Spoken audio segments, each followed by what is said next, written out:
Hey everyone, and welcome. Today, we're diving into one of the biggest questions any of us will ever face. Is it really time to retire? But here's the thing. We're not going to just be looking at spreadsheets today. Nope. We're going to get into the human side of this massive decision. We're going to use this really incredible framework of 6 simple but super powerful questions. And the idea is, if you can honestly, truly answer yes to all 6, you might just have your answer. So let's get into it. I mean, seriously, who hasn't had this thought? For so many of us, it's practically a Monday morning tradition. That alarm clock goes off, the Sunday scaries are still kind of hanging around, and you just think to yourself, why am I still doing this? For years, it's just a joke. It's something you say to your spouse over a cup of coffee. But then, at some point in your career, that question starts to feel different. It gets a little heavier. It stops being a joke, and you start to genuinely wonder, okay, for real, how do I know when the time is actually right? And that thought process brings us right to this quote. Because someday is such a dangerous word, isn't it?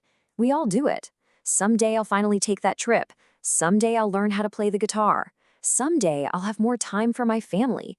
The problem is, someday is always out there in the future. It never quite gets here.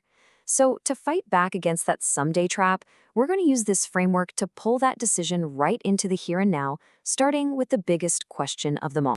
All right, so our first section gets right to the heart of it. It tackles this huge philosophical question that we all kind of wrestle with, that fundamental trade-off between the work we do and, well, the rest of our lives. It's really all about how we think about our own time.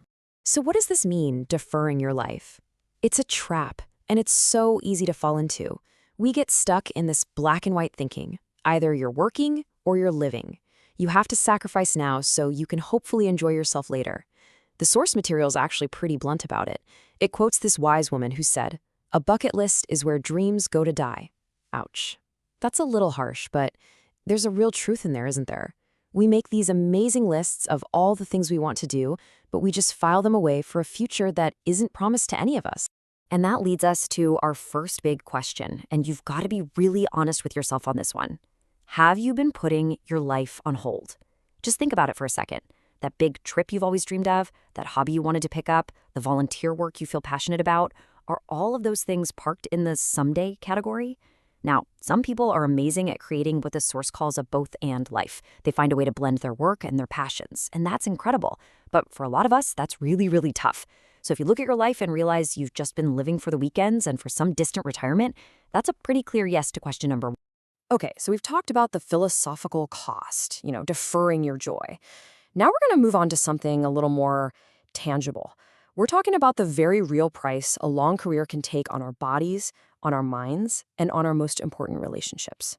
This brings us to question 2, and wow, is it a big one. Is your health suffering because of your job? I mean, think about it. What is the point of saving up a giant nest egg if you're not going to be healthy enough to actually enjoy it? Your health is the single most valuable asset you will ever have, and a demanding career can slowly, almost silently, just chip away at it year after year after year.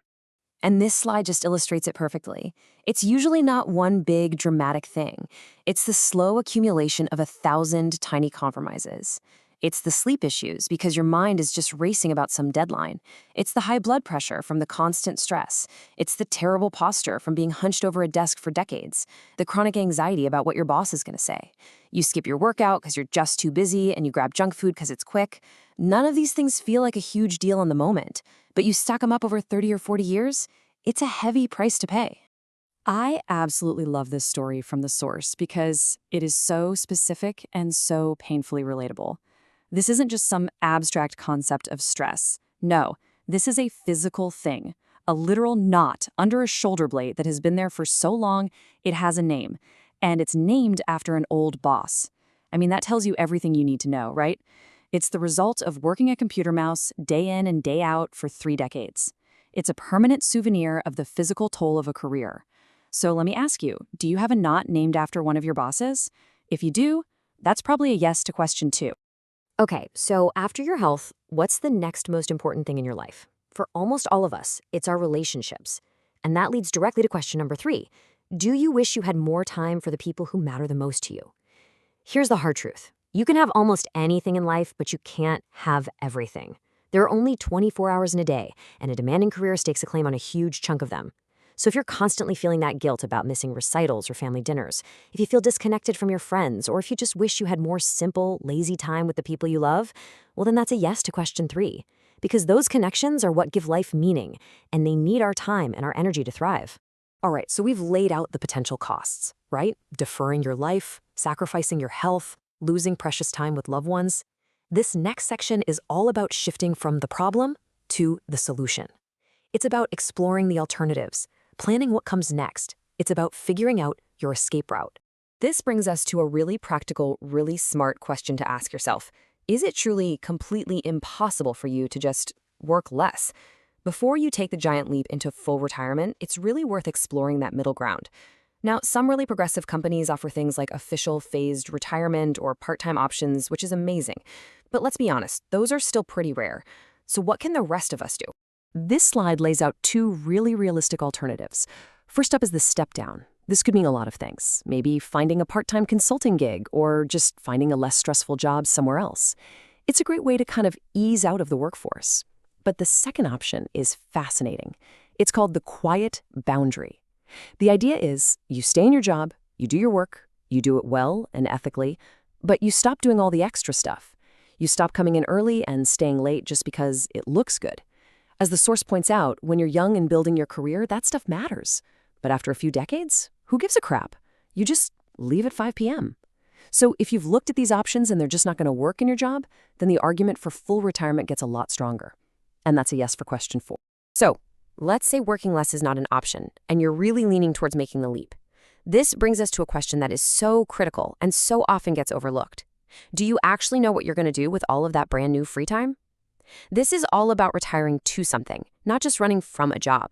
And there's a fantastic story from the source material that just illustrates this point perfectly.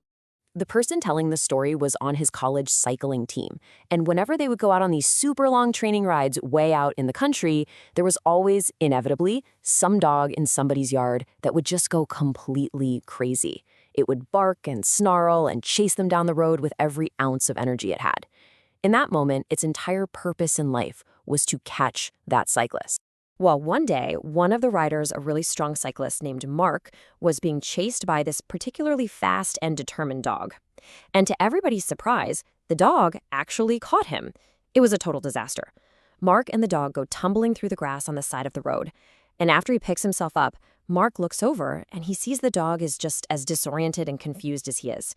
It had spent all of its energy on the chase, it achieved its ultimate goal, and now it had absolutely no idea what to do next. And that is just the perfect metaphor for so many people who retire.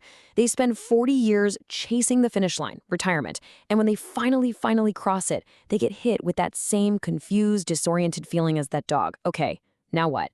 If you don't have a plan, a purpose, hobbies, a community to plug into, retirement can be a recipe for anxiety, for loneliness, even for depression.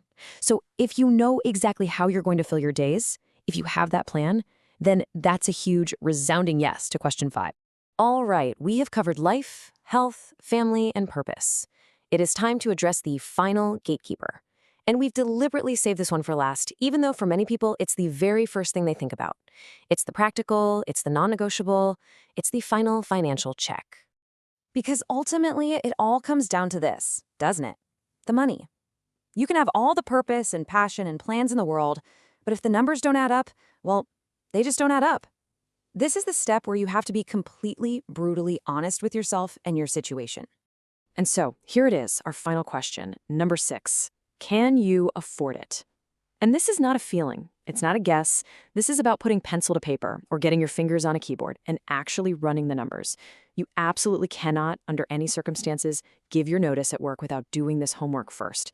It is the essential final step. As you can see, you've basically got 2 main paths to get this answer. Path 1 is to hire a professional. The key phrase to look for here is fee-only fiduciary financial planner. All that means is that they are legally required to act in your best interest, not just to sell you some product that gives them a commission. Path 2 is the do-it-yourself route, and there are tons of fantastic online resources and calculators that can help you. Either path is totally valid. The important thing is that you choose one and you do the work. And once you have, and the numbers confirm that you're financially good to go, you have got your yes for question 6. So let's just bring this all home. We've walked through this entire framework together. Are you deferring your life?